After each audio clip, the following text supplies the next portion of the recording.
Okay, we'll begin. Are there questions?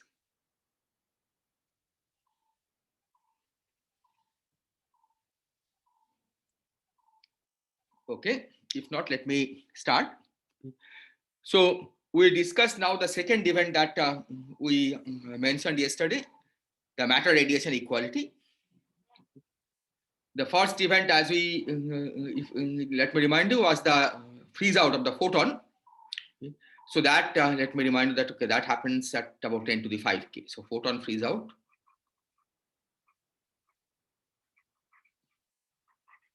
At 10 to the 5 K. This will be somewhat important in what follows. Now let's look at the matter radiation equality. This we had already done earlier, but we'll now make corrections for the neutrino.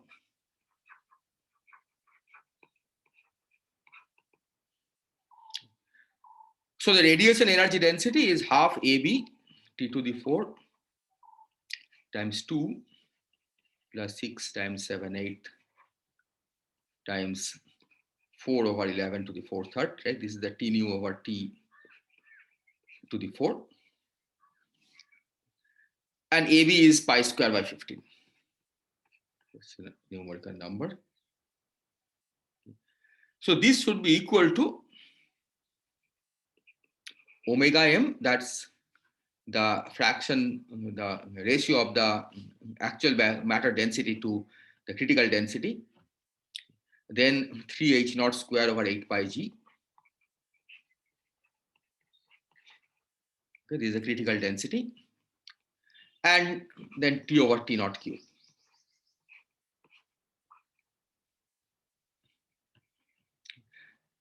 So you see that this side, the left hand side goes as T to the 4, right hand side goes as T cube. So you can just solve this. So this gives you T. Okay, after you put in the numbers, I'll leave that as an exercise. This gives you T to be 6.6 times 10 to the 4 K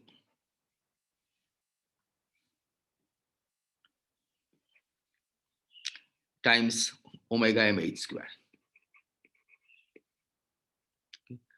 Omega m is 0.3, right? That's the, now this is the total matter density. Okay.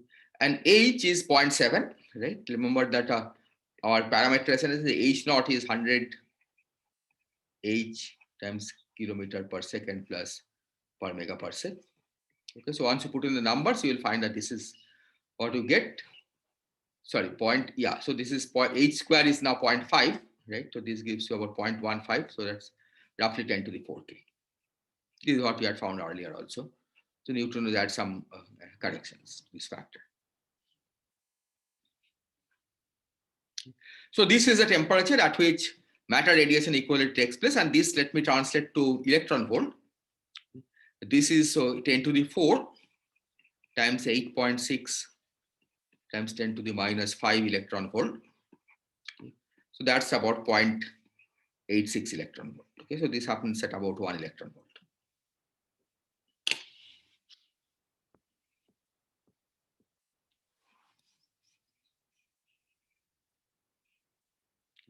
So the next event that we'll discuss is the one of the important ones, and that's the recombination.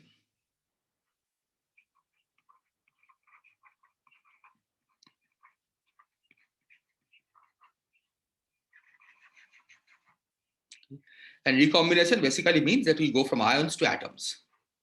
Ions to atoms. Okay.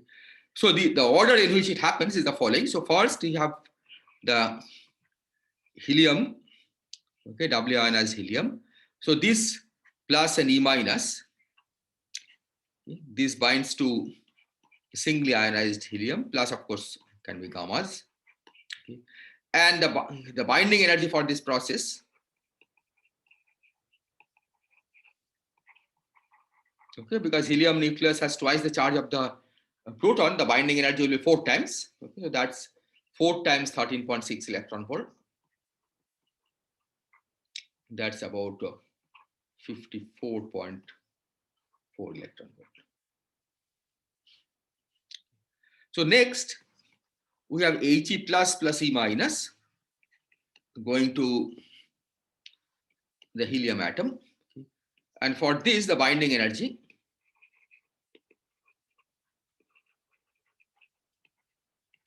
is,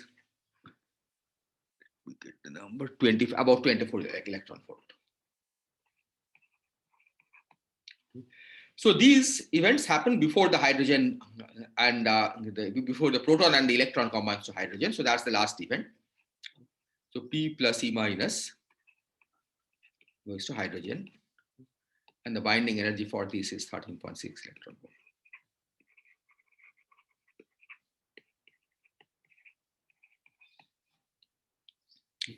Now these two events, these two, their effect is to remove certain fraction of the free electrons.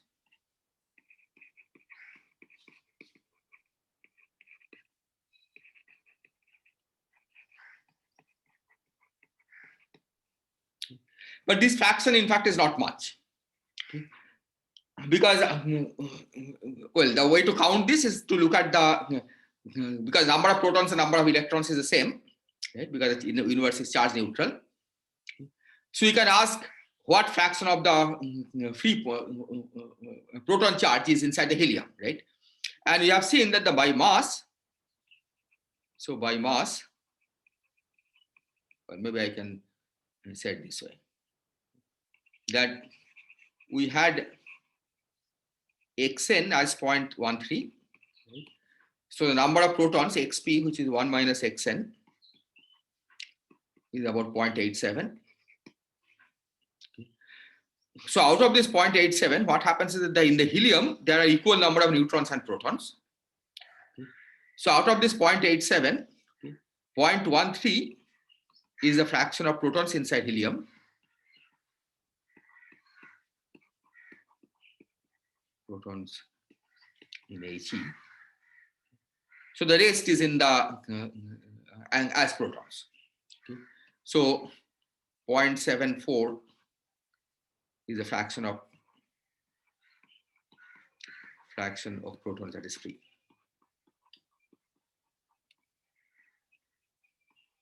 Matter free.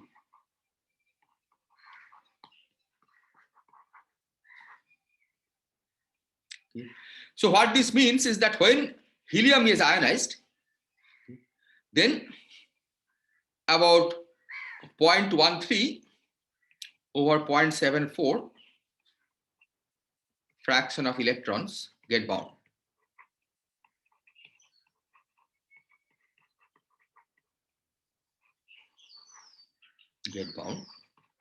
Okay, so they stop scattering photons. But you can clearly see that there is still plenty of free electrons left over. Okay, the fraction that is removed, in fact, is small. So those electrons continue to scatter photon, and the universe remains opaque. Okay, because we had seen that the universe at 10 to the 5K, there are about 10 to the 5 scattering per Hubble time. Right, each photon scatters 10 to the 5 times in a Hubble time. Okay, so clearly the universe is opaque, and now that as the temperature falls, that rate goes down a bit.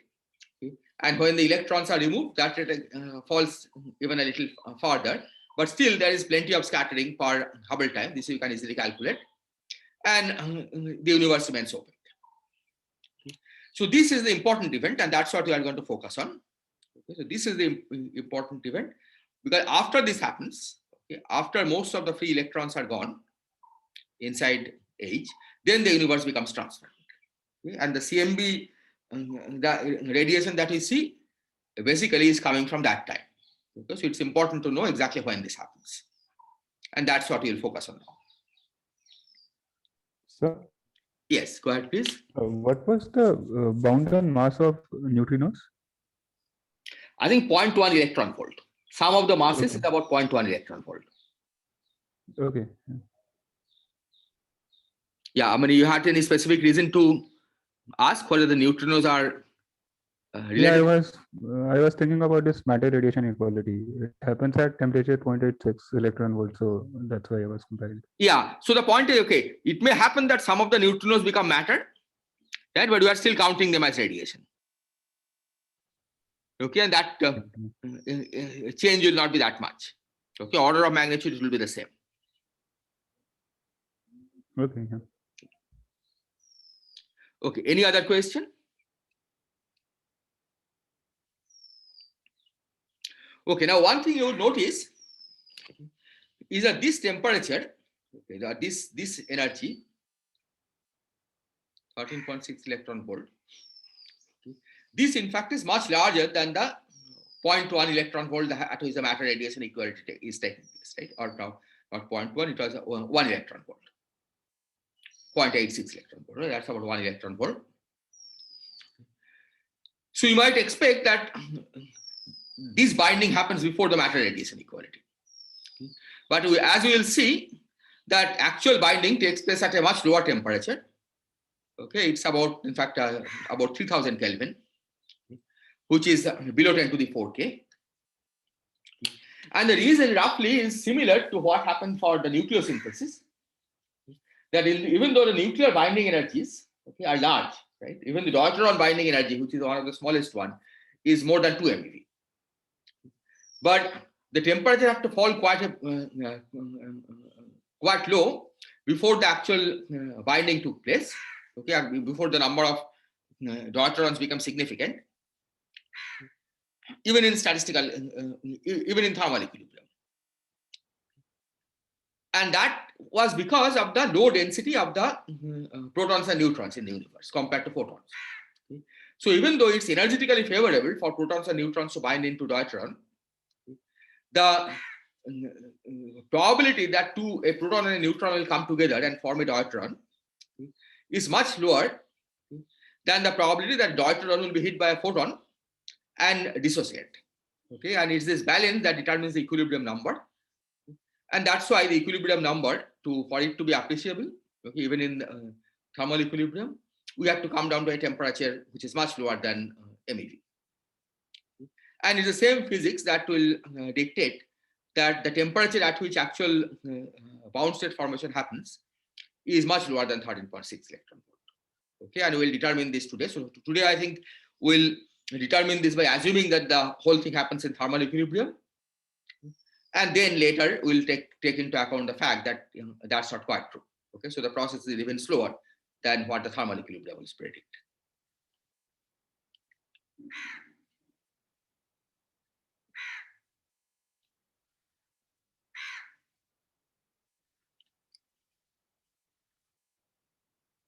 Okay, so we'll consider a temperature.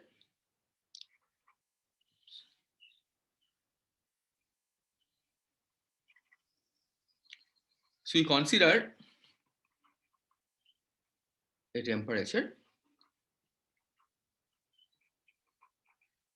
T when the helium atoms have already formed.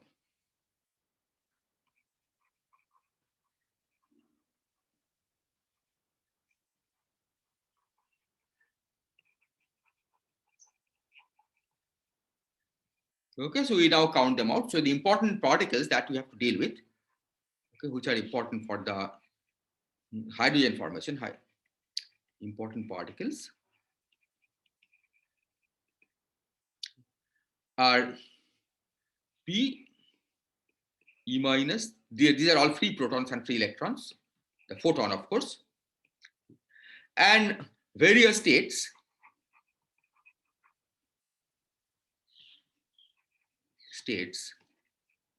of the hydrogen atom,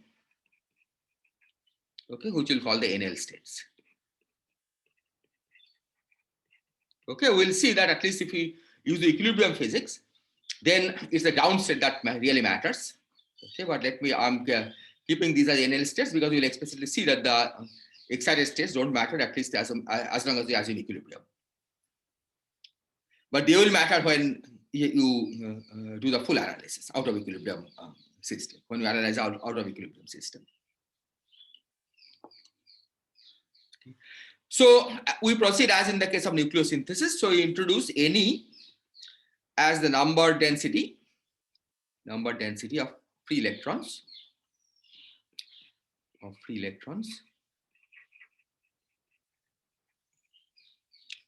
Np as the number density of free protons. So, Yes. hello. Yes, go ahead, please. Hello. Yeah, sir. Can you hear me? Yeah, I can hear you. Yeah. Why would L be important in the sense that the binding energy for an electron in an arbitrary state is only a function of n, right? Yes. So L will be important for counting the degeneracy. Okay. Okay, that 12 plus 1 factor. Yeah, otherwise it will depend on your n. Yeah, yeah. Okay, so you are introducing Ne and Np, but you should keep in mind that these are actually equal, right? Because the universe is charge neutral, so the total number of electrons and protons better be equal. But let me keep this separate right now. And NNL is the number density of hydrogen atoms in NL state.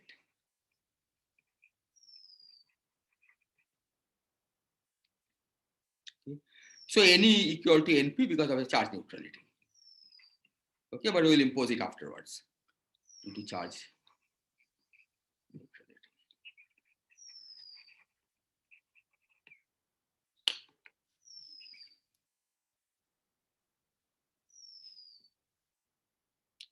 So let's look at the conserved charges.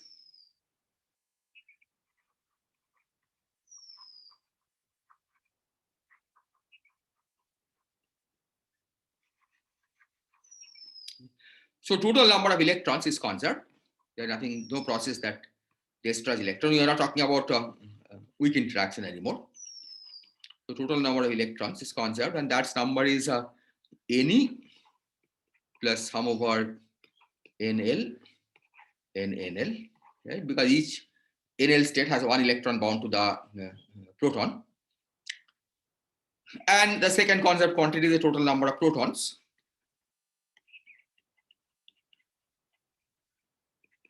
Or number density, I should say. Number density.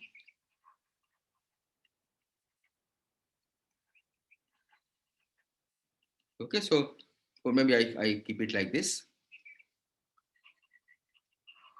Okay, so total number of electrons and protons per co-moving volume, right? That's what is conserved. So total number of protons, so let me multiply by lambda cube, then this confusion will not be there.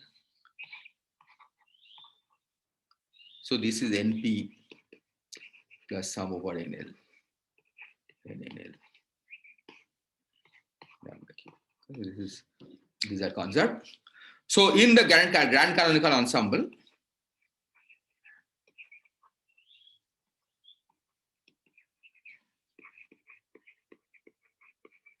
we have two chemical potentials. So we'll introduce mu1 tilde times Ne plus sum over NL, NNL plus mu2 tilde Np plus sum over NL, NNL. So this will be written as mu E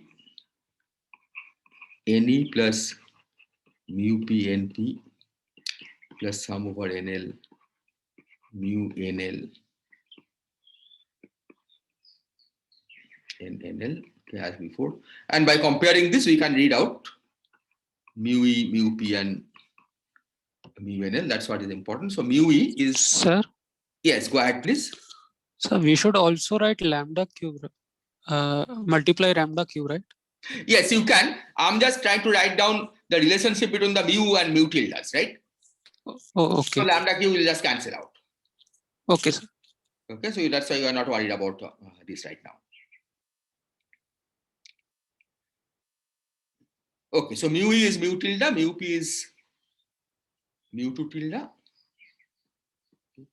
and mu NL is mu1 tilde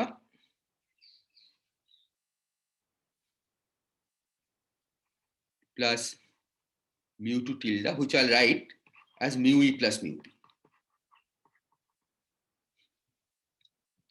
Okay, so I'll treat mu e and mu p as independent variables because those are the same as mu1 tilde and mu2 tilde. Okay, and mu nl is just given by mu e plus mu p. So all the mu nls are the same.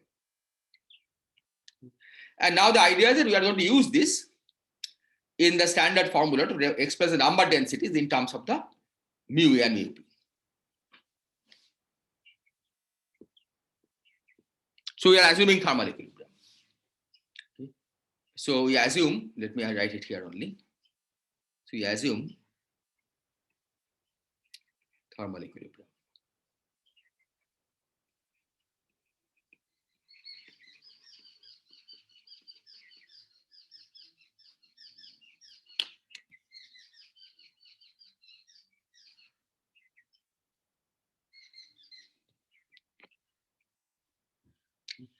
So the general formula is this: N alpha is G alpha, okay, which is the degeneracy of the alpha state, e to the power minus M alpha minus mu alpha over T,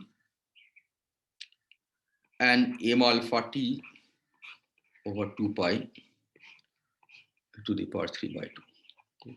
Here alpha can stand for electron, the free electron, P, proton, or any of the NL states. Okay, this formula is valid for all of those. This is the mass, this is the corresponding chemical potential, and G alpha is the degeneracy.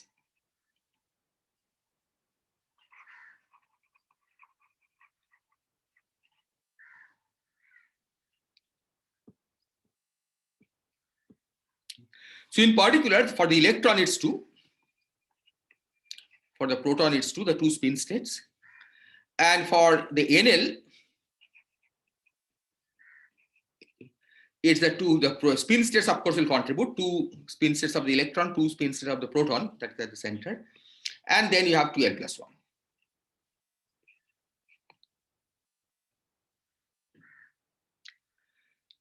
And the boundary conditions, okay, the charge conditions that we have to use to solve it is first of all that Ne and Np are equal, okay, and Np, okay, the total number of protons at this stage at that time can be determined from the today's proton density. Okay, and we'll write down an explicit formula later.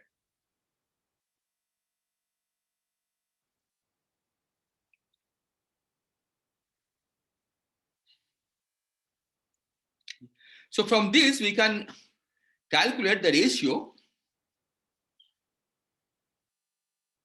Okay, let me write it this way. So from this, we have the following formula. So NNL is, okay, so what is the idea? Okay. Maybe I should write down some of the explicit formula. Okay, so let's apply this here. So Ne will be given by 2 e to the power minus Me minus mu e by T, and MET over 2 pi to the 3 half. Np will be 2 e to the minus Mp minus mu p by T, and MPT by 2 pi to the 3 half. And then NL will be 2 times 2 times 2L plus 1 times e to the power minus, here you have Me plus Mp minus BNL.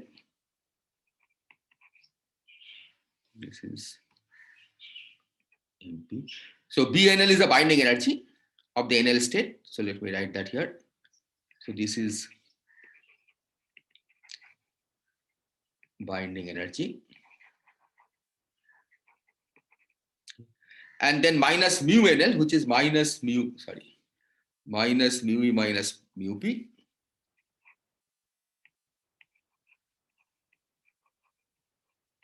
by T. And this in here, okay, I have to put the mass of the NL state, right, which is Me plus MP minus BNL. But because it's not in the power, it's in the multiplying this, it's approximately that's the same as MP. Okay, that here MNL, the mass of the hydrogen atom, it mostly comes from the proton, right? Because electron mass is about 1,000 times lower than the proton, right? About 2,000 times lower than the proton, and the binding energy is also small compared to the mass of the proton, which is a GeV. So I'll replace it by MPT over 2 pi to the power 3 by 2. So this one you can now compare. Basically, we can eliminate the mu's. So you see that this is given by 2L plus 1 times NE times NP. Okay, NE times NP. And so what is extra? This part is extra. So MET over 2 pi to the power minus 3 by 2. And then here, these things go away with this. The only thing I left with is the binary energy, BNL by T. Okay, and you may now recognize some formula which looks similar to what we saw in nucleosynthesis. Okay, except that this binding energy there referred to the binding energy of the nuclide. Is this okay so far?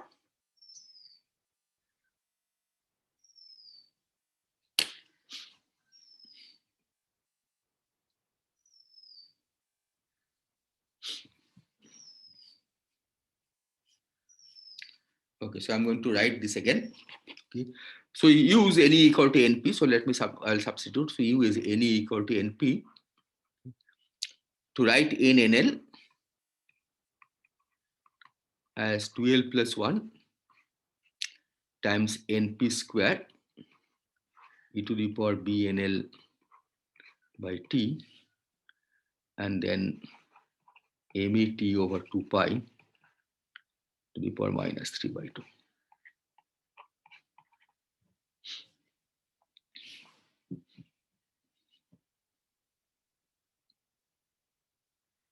Okay.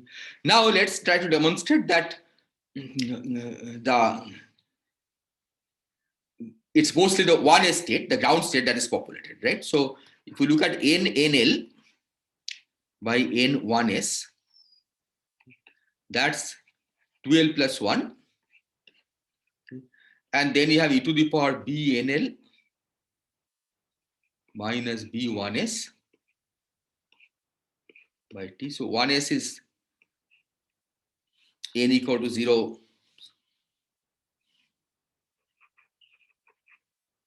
by T. And this one goes away. So this is just, of course, just a number, but let's look at this, right? So B1s is 13.6 electron volt, right? And BNL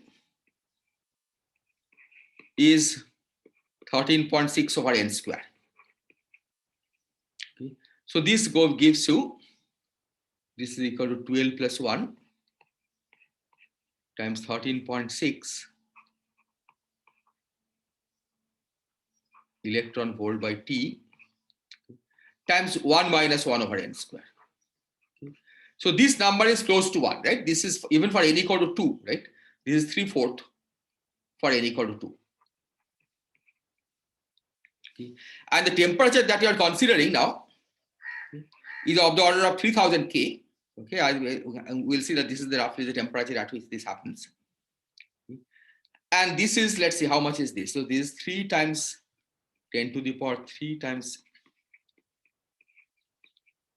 10 to the minus 5. So that's about 2.4 times 10 to the minus 1, right? Kelvin. Okay. So this ratio is huge, exponential, e to the power. Oh, I think this is a minus sign.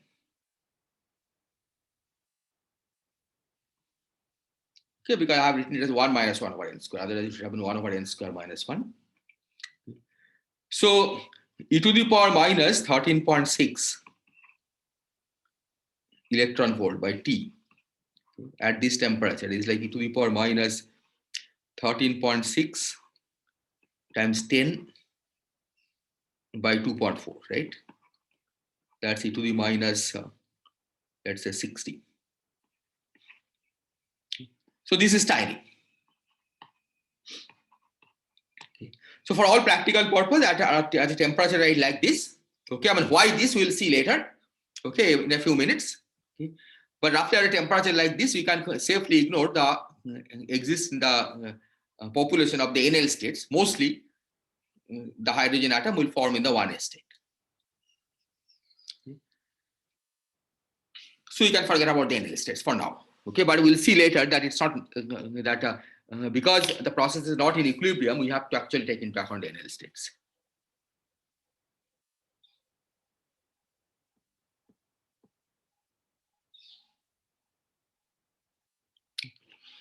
So we'll define this ratio X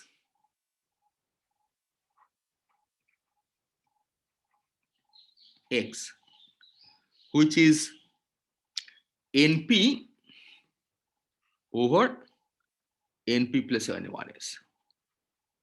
So total number of free protons, the ratio of the total number of free protons, so total number of protons, or equivalently ratio of the total number of free electrons to total number of electrons. And this ratio has to be small, right? This in order for the scattering to stop, this ratio should be small, right? So you want to see when does this ratio become small. So the goal will be to write down an equation for X, right? Using the equations that you have already found.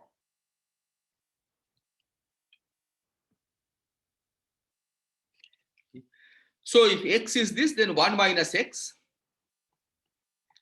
will be given by N1s over NP plus N1s. And let me remind you the formula for NL, right? We'll apply it to N1s. This was given by 2L plus 1 e to the power b NL by T and MET over 2 pi to the power minus 3 by 2.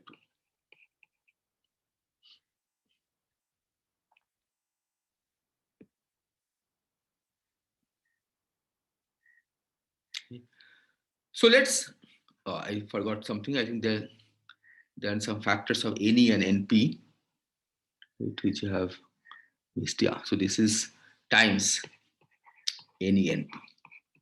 Okay. So this I can also write as NP square, right, or NE square. So now let's substitute it here. So 1 minus X is N1s over NP plus N1s. So this is given by, so L in this case is 0. Okay. So you'll have a factor of e to the power b1s by T.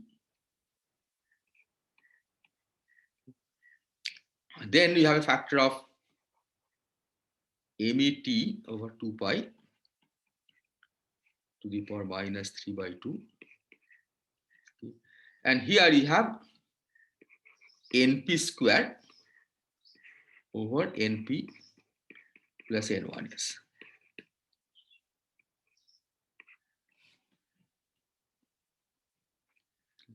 So this I'm going to write as e to the power b1s by T, MET over 2 pi to the power minus 3 by 2. Okay. Now here I'm going to write as X square times NP plus N1s. Is this clear? I use the definition, this definition. Okay, so NP square is X square times NP plus N1s whole square. One factor of NP plus N1s got cancelled, another factor remained here. Okay. And the reason that I have written it this way is because it's NP plus N1s. Right? What is this? This is the total number of protons. And this we know what it is. Right? This we know from today's formula. So let me write that formula down. So this one, NP plus 1 N1s,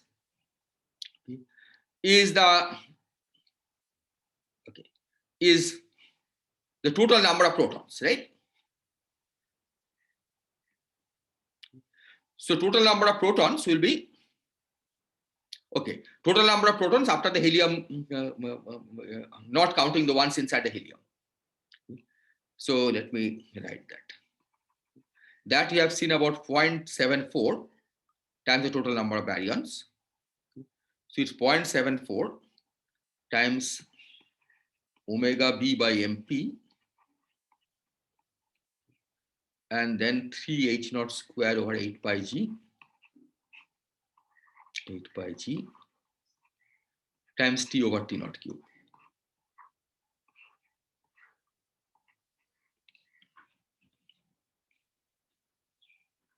Is this formula clear? So let me repeat again. So Np plus N1 is the total number of protons that are there, not counting the ones that are inside the helium, right? Only the ones inside the hydrogen plus the ones which are bound into hydrogen atom and the ones which are free. Now this number is, we have already seen, is about 0.74 times the total number of baryons, right? Because 0.87 is actually the total number of protons, and of which 0.13 got bound inside helium. So 0.74 is the total number of protons which are free to begin with, okay, before the hydrogen forms. So you have to multiply this by the total number of baryons. So total number of baryons. So this is the omega b is the baryon fraction, okay, multiplied by the critical density. So that's the total number of total mass of baryons today, divided by mp, total number of baryons today, and then multiply by T over T naught cube to calculate the total number of baryons at that time. So this formula, we can now see that everything here is known, right? This is known. So this gives a formula for x as a function of t. Right? You can solve this to find x as a function of t. Is this clear?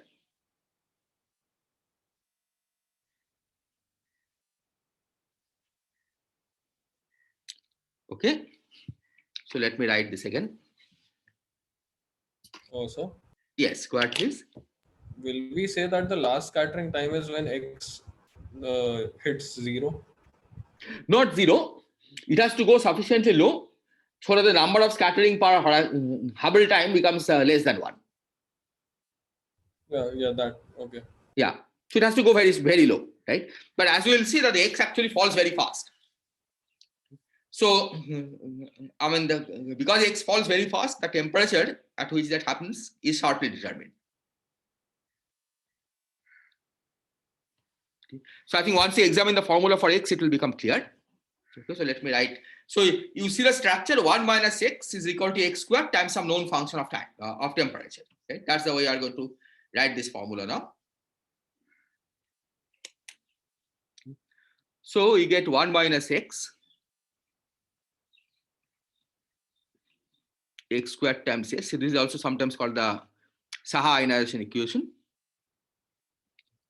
So s, from the formula that I gave, is 1.75 times 10 to the power minus 22 T over 1 Kelvin. I just normalize by 1 Kelvin to the power 3 by 2 omega b h square times e to the power. I'm going to now convert everything to Kelvin. So it's 157,894 Kelvin by T. So this is 13.6 electron volt. Okay, this that you see is 13.6 electron volt. Okay. Omega b h square, you can easily understand where it came from. Right? Because omega b was already here and h is what the parameter that enters h naught. Okay. And you see that t to the here was a t to the minus 3 half, but there is a t by t naught cube. So the total t dependence is t to the 3 half. Right? And that's what you see here as well, t to the 3 half. And the normalization I have chosen to be by 1k.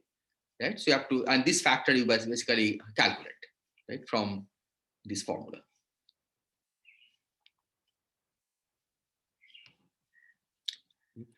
And now we see that this small number, right, this 10 to the minus 22. So this is the analog. So this one is the analog of epsilon in nucleosynthesis. There also had a small number. And because of that small number, temperature had to fall sufficiently below this 13.6 electron volt to compensate. You see, when as long as S remains small, okay, if S is small, then X is close to 1. Right? Most of the protons exist as free protons. Most of the electrons exist as free electrons. So S has to become sufficiently large for X to become small.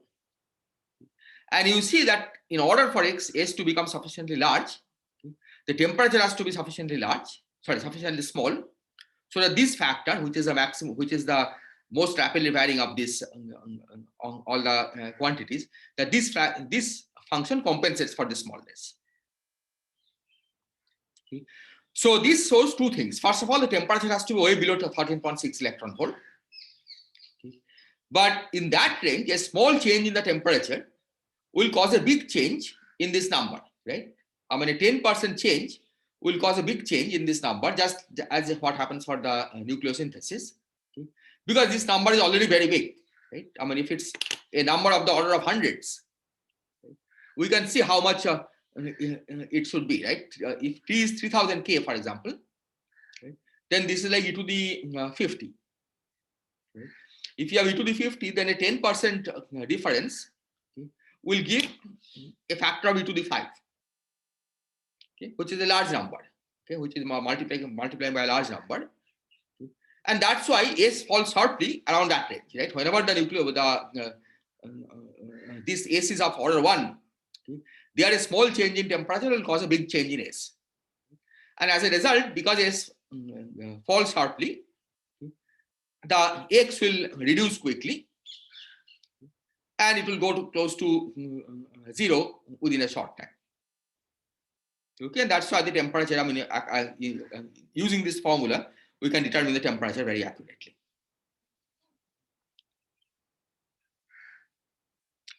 So let me just write down a table, okay, so to give you some idea of how, what kind of fall off you have. So if we take omega m h square is 0.2, right, which is roughly compatible with omega m being 0.3 and h being 0.7.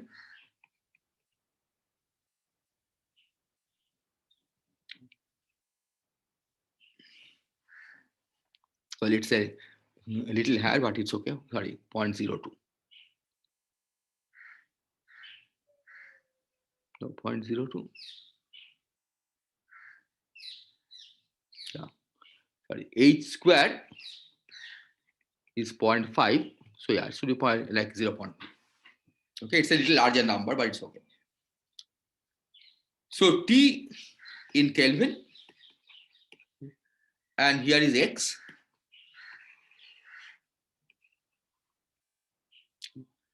So you see, I mean, the purpose of this table is to just show that the X drops sharply, right? 4,500 is about 0.998. Then 4,000, it's about 0.9. 3,800, it's about 0.634. 3,600,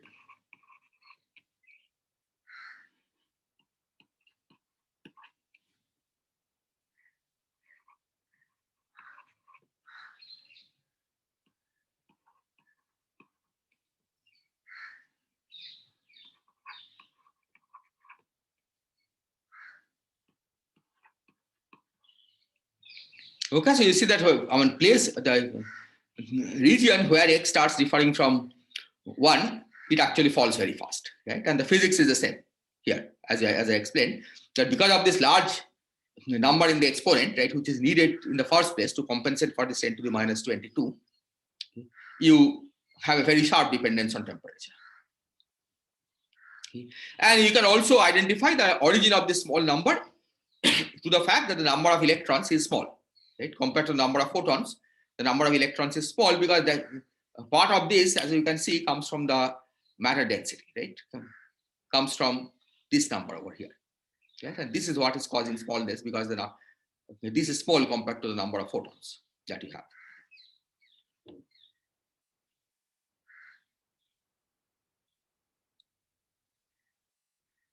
Okay, other questions?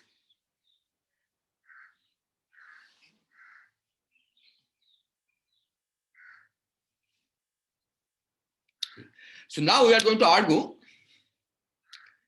that the actual formation, the actual process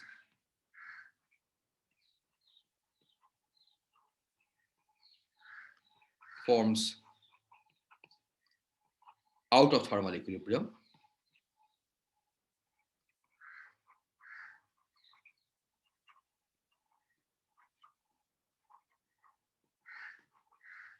and hence is slower.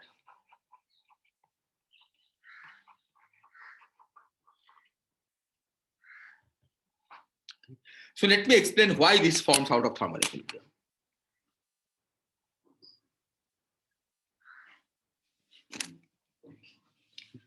Now, recall that the photons, okay, that are providing the bath is not in thermal equilibrium.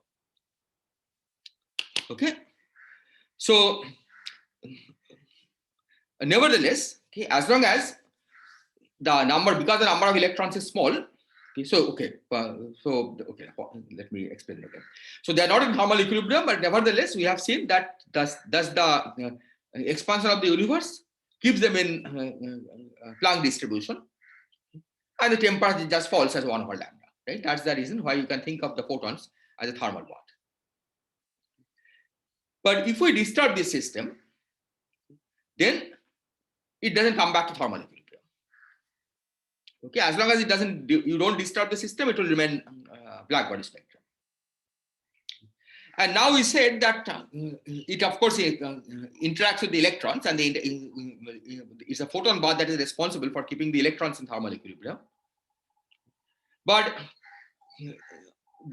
for this, you have to make sure that the electrons, okay, or the electrons and protons which are there, okay, do not affect the thermal bath. And the general argument that it doesn't is because the total number of electrons is much smaller than total number of photons.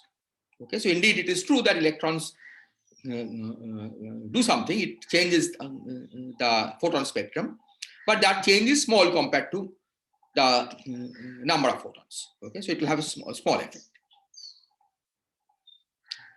This, however, is not quite true, as I'll try to explain, okay, for the process under consideration.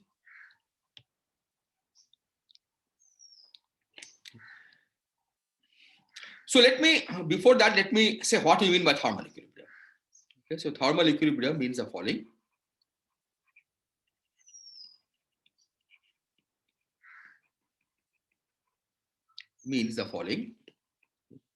That E minus and P, okay, bind to hydrogen, okay, with certain frequency, with certain probability.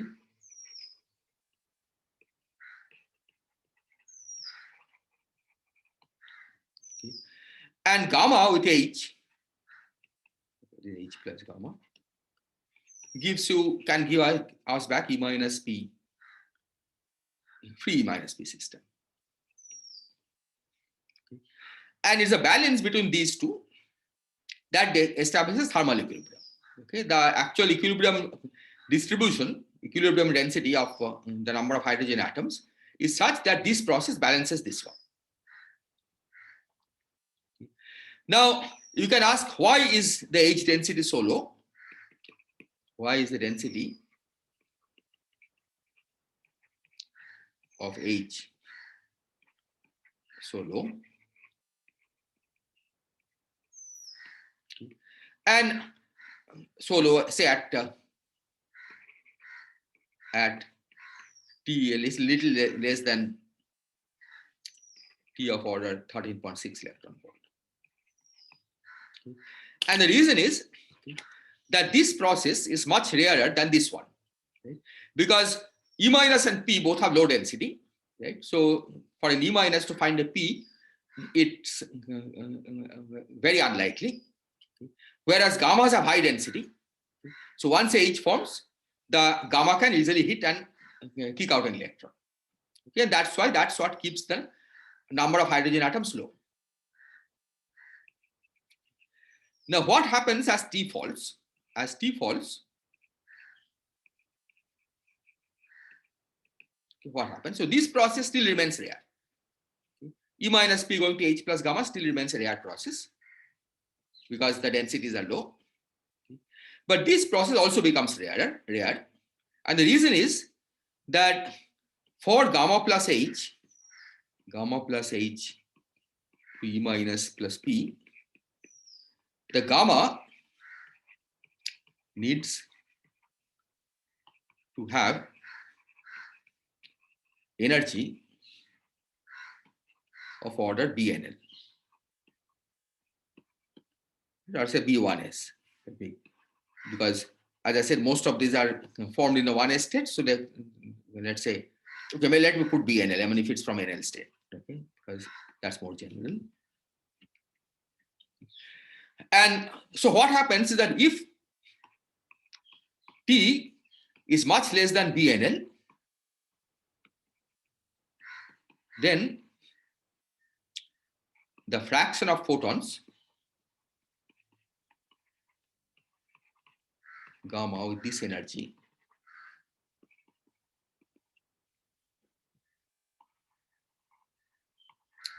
becomes proportional to E to the minus BNL by T. Right? Just by the Boltzmann operation. So even though there are huge number of photons, 10 to the 4, 10 photons compared to the number of electrons, the fraction of the photons that actually have energy enough to kick out an electron becomes smaller. So 10 to the 10 is balanced by this factor over here. And when this factor becomes of order 10 to the 10, then the two processes can be balanced, right? And then only the number of hydrogens can reach an appreciable number. Okay? So that's the physics of why we need a T that is much lower than 13.6 electron volt. Okay, it's simply because it's much easier for the photon to kick out an electron than for an electron-positron pair to come together and bind to hydrogen. Okay, is this clear? Are there questions?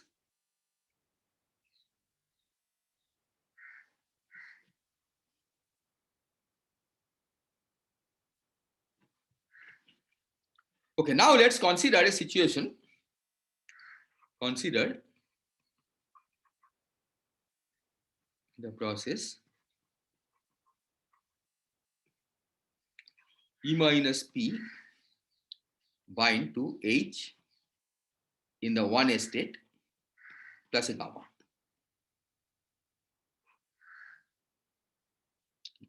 So this gamma has energy of order 13.6 electron volt. Okay. So every time an E minus P forms an hydrogen, okay, it emits a gamma with energy of order 13.6 electron volt. Now let's ask how many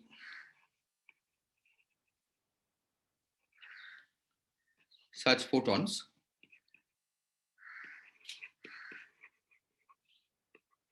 are present in the path.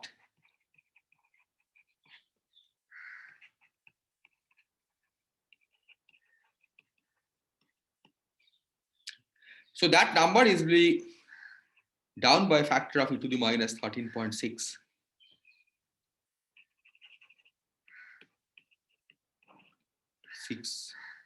Over T. And this at T of order 3000 K we saw that this number is what, e to the minus 50, right?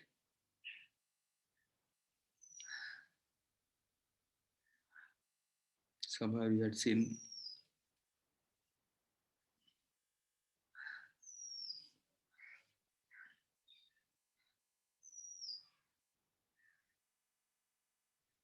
I can't really find it here, but yeah, here.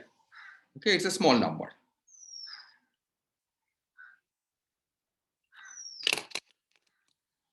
Okay, say to the minus 60 or whatever. Okay. Let's be generous. I write as 10 to the minus 20. Okay.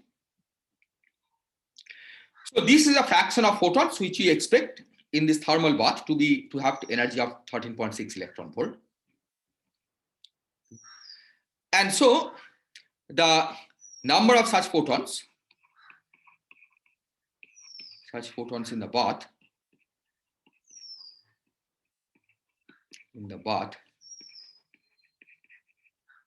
is of order n gamma times 10 to the minus 20.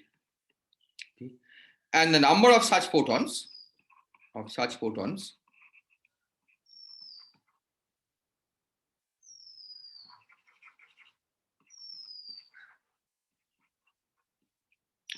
produced in E minus P binding will be of order 10 to the minus 10 times n gamma. Right? If we think of the number of E minus P pairs is about 10 to the minus 10 times the number of photons, right? Then this will be the number of such photons that will be produced in E minus P binding. And now you see the problem. This number is much larger than this. So while it is true that the total number of photons that is produced in the E minus P is small compared to the total number of photons that are there in the bath, when you count photons of such high energy, 13.6 electron volt, number of photons that are produced in the E minus P binding actually far overweighs the number of such photons that are produced in the bath. So the assumption that the bath is not affected by this process fails for such extreme high energy photons. Is that point clear?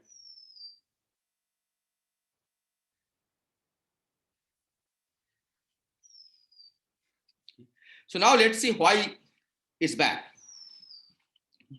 So the reason that it is not a good news is because of the following.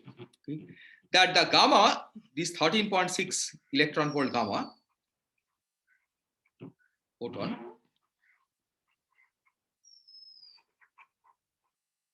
cannot lose energy very fast.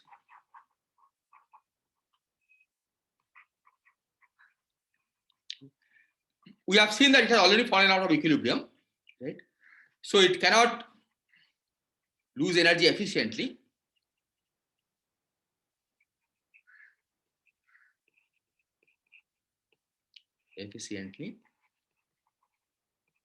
By scattering of electrons.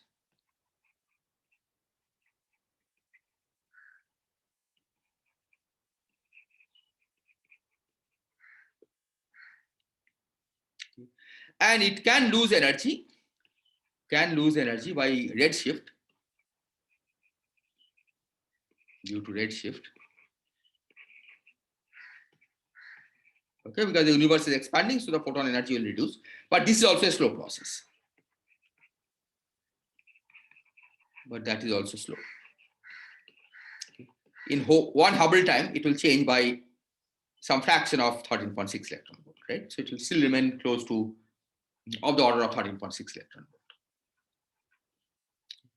Now, why is this the problem? The problem is the following, okay, that this photon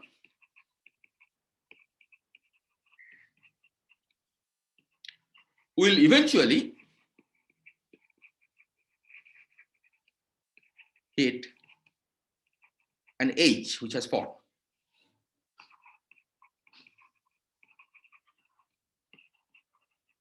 Okay. And if we assume thermal equilibrium, then mostly they are in 1s state, say in 1s state. and then it will either kick the electron out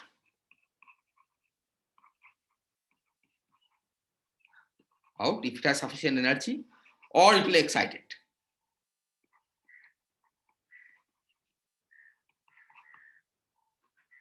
Okay, it will go to some NL state,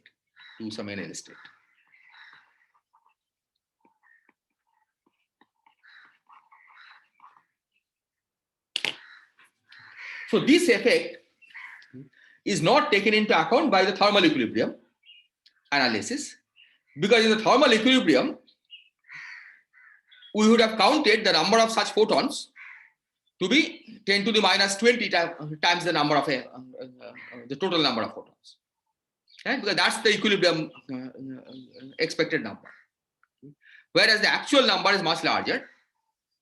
So if the equilibrium number was larger, then you can say that, okay, this effect has already been taken into account. It's a small perturbation on what you have calculated using equilibrium assumption.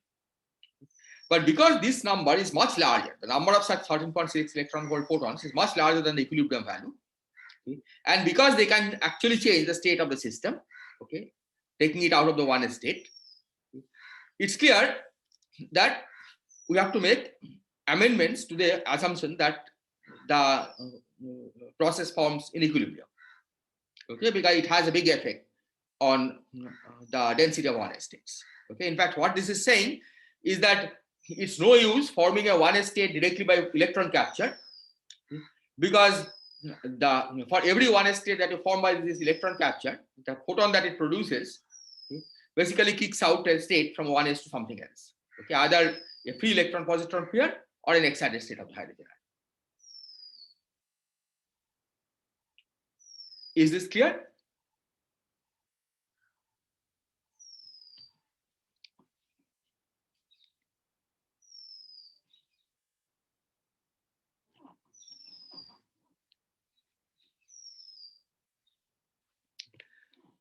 So the conclusion from here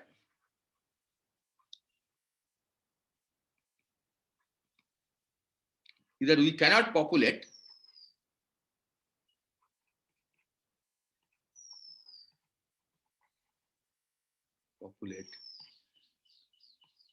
one state by direct electron capture.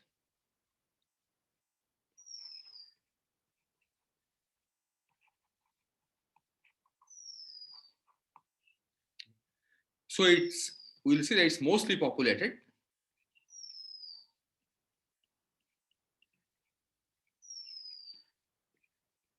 by 2p to 1s plus gamma.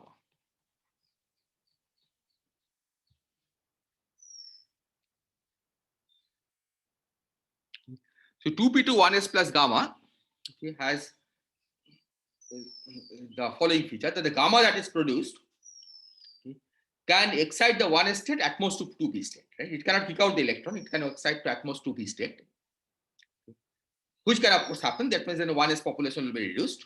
Okay? But once the gamma is produced, it's also getting redshifted. So we'll calculate the probability that it will get redshifted below the excitation energy before it hits another 1s atom.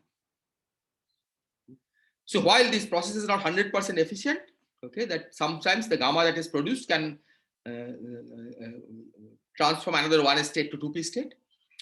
At least there is a probability, there is certain probability that this process will, the 1s state that is gained by this process actually remains. The net number of 1s state increases by this process. So this is something that you'll have to take into account. Now there is another process.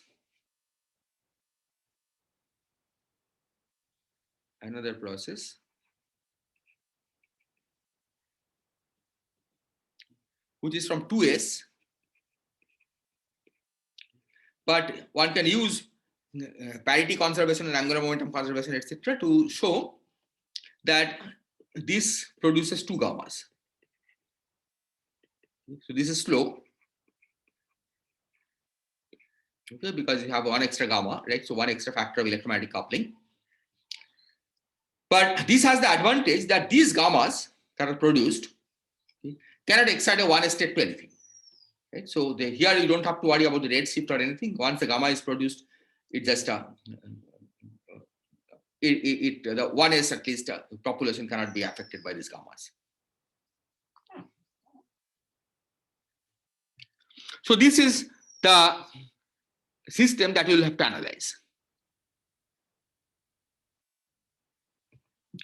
So let me just describe how the analysis will be done, and then next time I'll try to do it in somewhat more detail.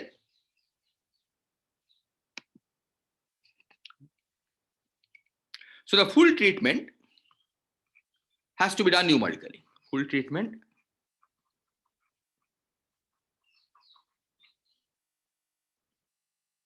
of E minus P recombination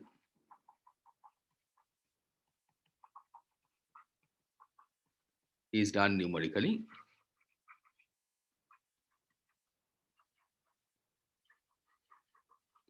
And the principle is the same, that we write d dt of NNL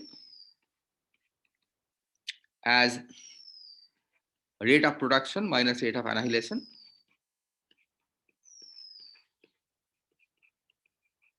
well NNL times lambda cube, I should say.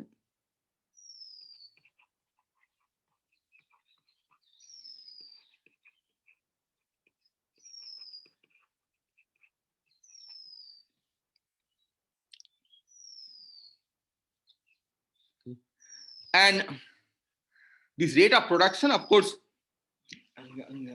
has to take into account everything, right? It's either you can produce it by either directly capturing an electron from the free electron positron system, or you can produce it by transition from another state. And similarly, for rate of annihilation, also you have to take into account all the processes that are possible. And similarly, we write down the equation for these, right?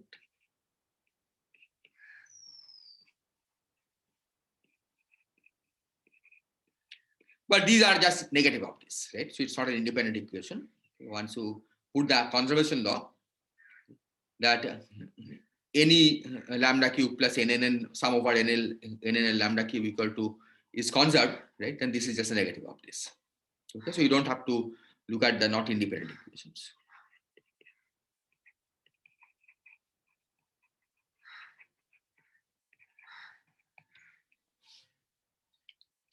So if you want to look up how this is done, you can look at the archive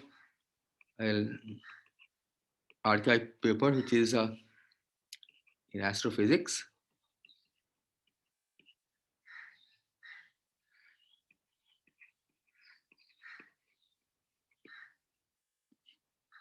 Okay. So this basically uses, I think, 300 levels.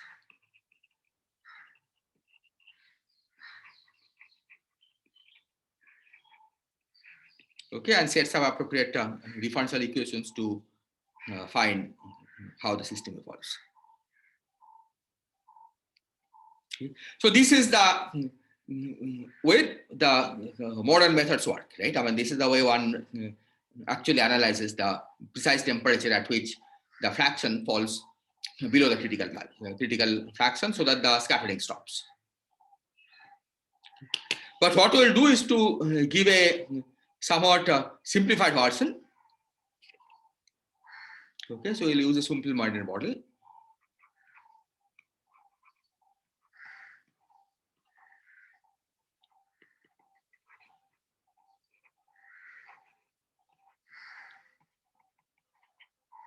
Okay, so let me explain what this is, and then I'll stop.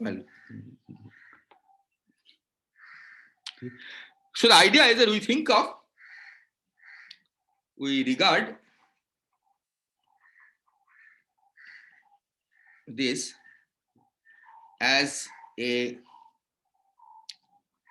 combination of three systems.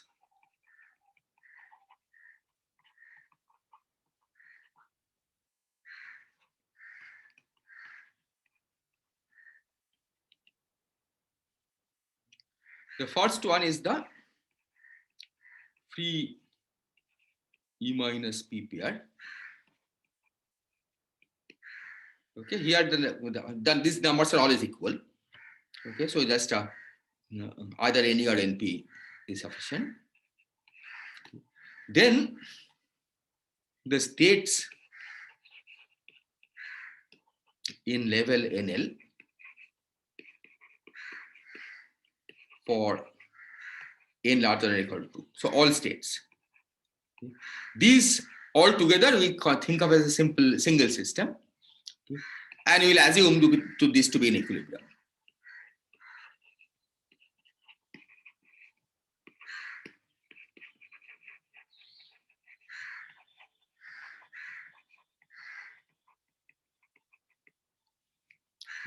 And finally, the H atom in the 1s state.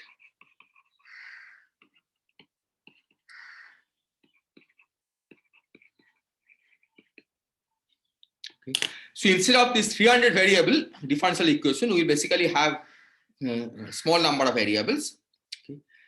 Okay. This total number, okay, is what will take as the independent variable, or equivalently, we can simply take the occupancy of the 2s as the independent variable, because since we assume this to be the thermal equilibrium, once the 2s occupancy is given, n2s, all the NL occupancies are automatically given by the thermal equilibrium formula. Okay, by using the analog of this formula over here.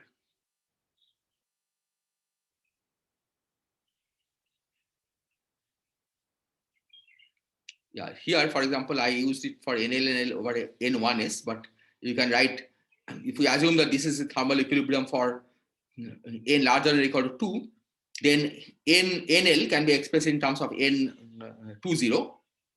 Okay, that's the density of 2s states. And so that's one independent variable. That will be one independent variable. Okay. So N1s will be an independent variable, N2s will be an independent variable. And then this other one, NE, of course, is determined. Okay, it's not an independent variable because the total number is fixed. Right? That's given by the baryon density or the proton density in the universe. So is this clear? Are there questions on this?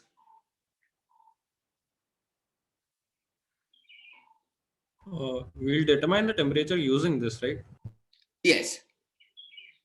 Right. So it will be a differential equation involving these two variables instead of 300 variables.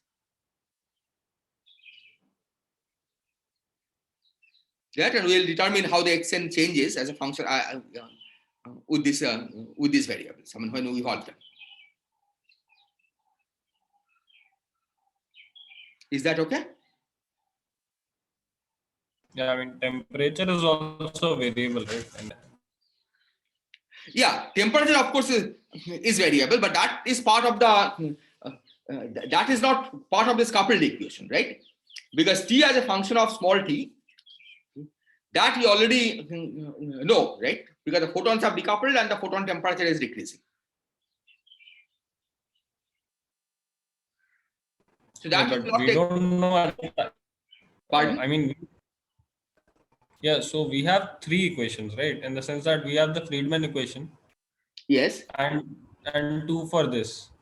Yes, but those equations, that the Friedman equation and the temperature equation, can be solved independently of this. Yeah, that is okay. Right? Yeah. So we are not.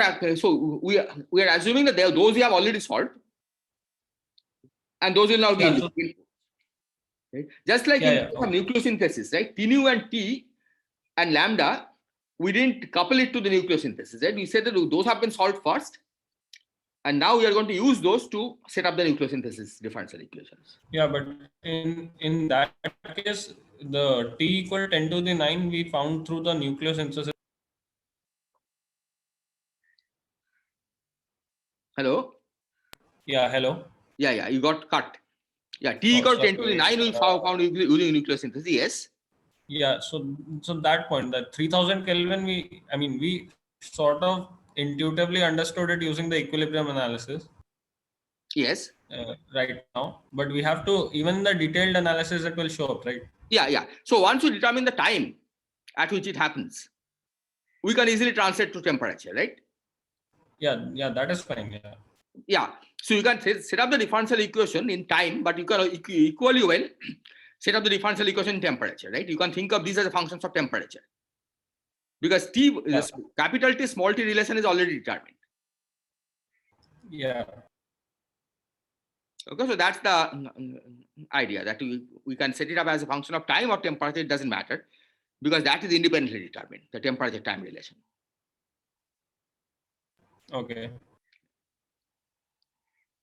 Okay, so let me now just mention why is it justified, this assumption that all states of level NL are in thermal equilibrium. And the argument is the precise parallel to what we already did. And so the point is the following. So justification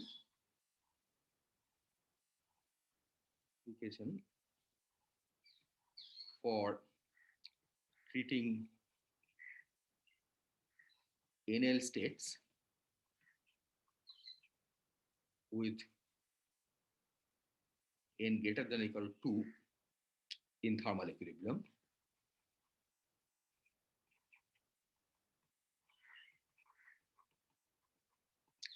And the point is the following, that the energy difference here,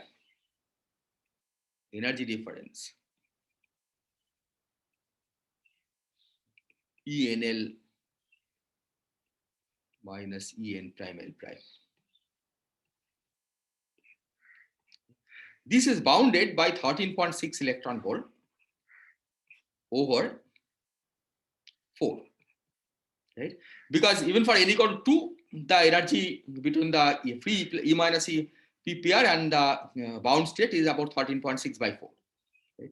So the differences are always less than this, right? Because everything above n equal to 2 has a binding energy of 13.6 by 4 or less. So the gamma that is produced from during these transitions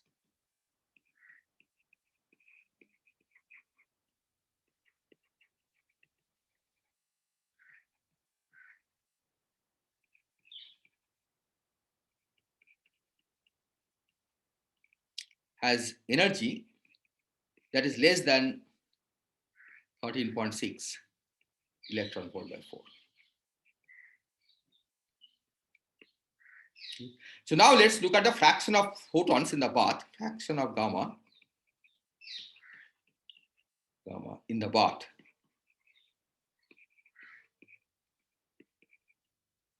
with such energies.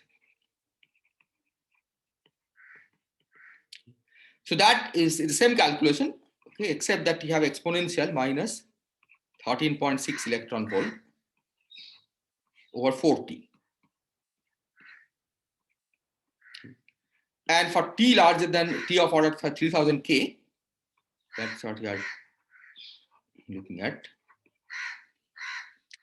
This number, you can easily convince yourself that this number is much less than this, e to the power minus 13.6 electron volt over 40, right? This one quarter is an important factor. This is much less than 10 to the power minus 10. Sorry, much greater than 10. Much greater than 10 to the minus 10.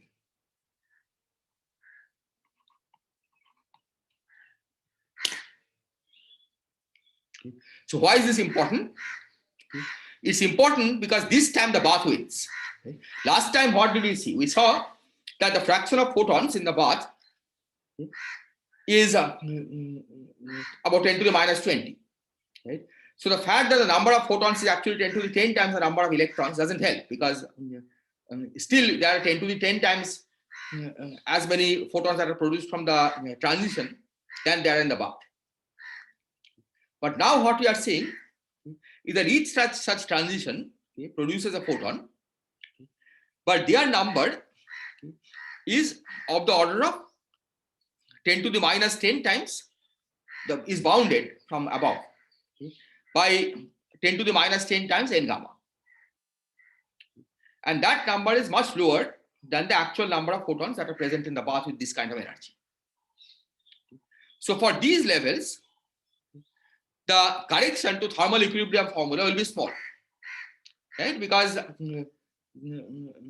we have already taken into account the photons in the bath are already causing transition between these states anyway, right? And you have just added a few more photons in that energy range. So that effect will be small, okay? Because the number of such photons that you have added is a small fraction of the number of photons that are already present in the bath. And that's the reason why it's reasonable to assume that for this system, we can treat them as if they are in thermal equilibrium, okay? Because the bath is good enough for giving the results. But this you cannot do for the 1s system. So you'll set up a differential equation where the independent variables will be the number of occupancy number of the 1s states and the occupancy number of the 2s states, because all the NL state occupancy number will be given in terms of the 2s state occupancy number. And then we'll see how to solve this. Okay, are there questions?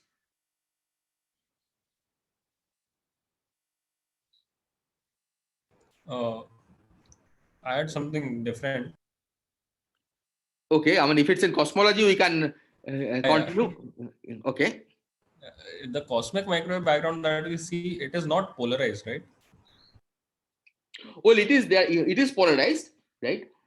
I mean, the polarization data, in fact, that we'll discuss this maybe later, that the polarization of the cosmic microwave background radiation carries signature of the kind of gravitational waves that might have been produced during inflation. Okay, the graviton fluctuation, the quantum gravity fluctuations. So it is indeed polarized. Okay, and the fluctuations are polarized. Okay, so on the average, it's not polarized.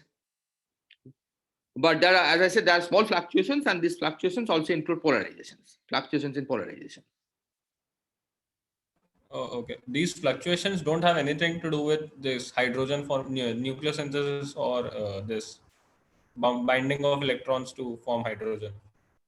Okay, the fluctuations at angle that are less than 2 degrees are affected by these processes because they are within the horizon, right? At the time of the nucleus. So these microscopic processes could affect those fluctuations, and so you have to take into account those.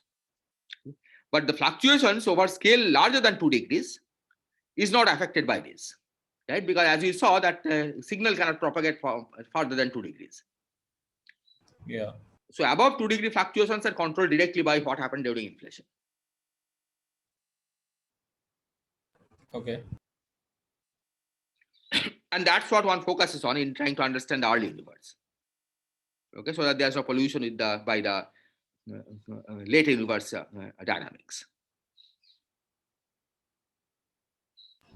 I mean, but there is no a priori any reason to expect some sort of a polarized radiation, right? Not overall polarization, right? On the average, if that's what you mean. But the fluctuations include fluctuations in polarizations as well. No, in the sense that like fluctuations, do they prefer a direction of polarization? No, they don't prefer a direction of polarization. So there is no average. Average is 0. Yeah. Right, but the correlations, okay, you do have correlations. That if the polarization is one way in one region, then it's correlated with the polarization being then in another region, it's more probable to be one way than the other. Okay, and it's these correlations between the polarizations that are that you can predict using the physics at inflation. Okay.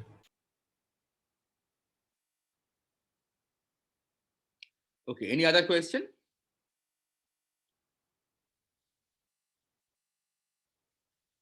Okay, if not, we'll stop today and then we'll continue next week.